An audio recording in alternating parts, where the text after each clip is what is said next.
Chères Girondines, chers Girondins, eh bien, nous y sommes.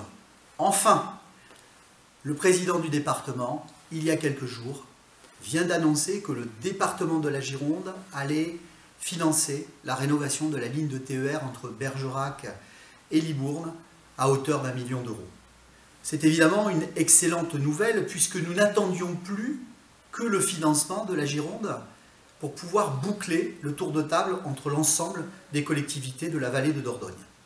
Je tiens à dire, parce que je me suis personnellement impliqué dans ce dossier depuis 2014, que toutes les collectivités et tous les élus ont travaillé ensemble sur ce dossier.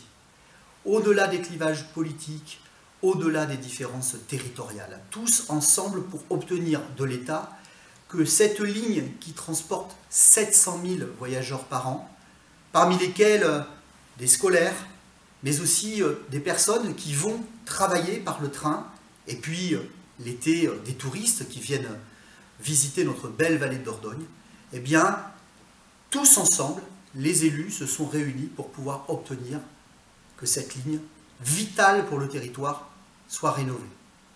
C'est effectivement un élément important parce que le rapport Spinetta vient de sortir. Ce rapport, demandé par le gouvernement, flèche les lignes de TER en France, prévoit la fermeture de petites lignes de TER, et notre ligne entre Bordeaux et Bergerac était une ligne qui était en sursis. Alors, ces travaux vont nous permettre de la maintenir.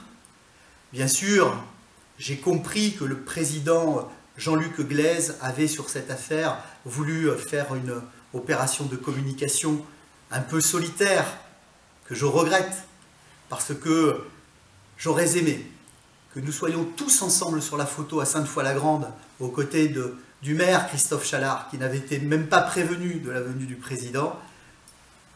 L'image aurait été plus belle, tous ensemble réunis, pour fêter cette victoire. Les travaux débuteront normalement au mois de mai, et on peut espérer légitimement que d'ici la fin de l'année, dans quelques mois, les usagers pourront profiter de cette ligne rénovée, ce qui prouve que lorsque nous sommes unis sur des motifs d'intérêt généraux pour pousser un certain nombre de dossiers, eh bien nous arrivons à obtenir des résultats.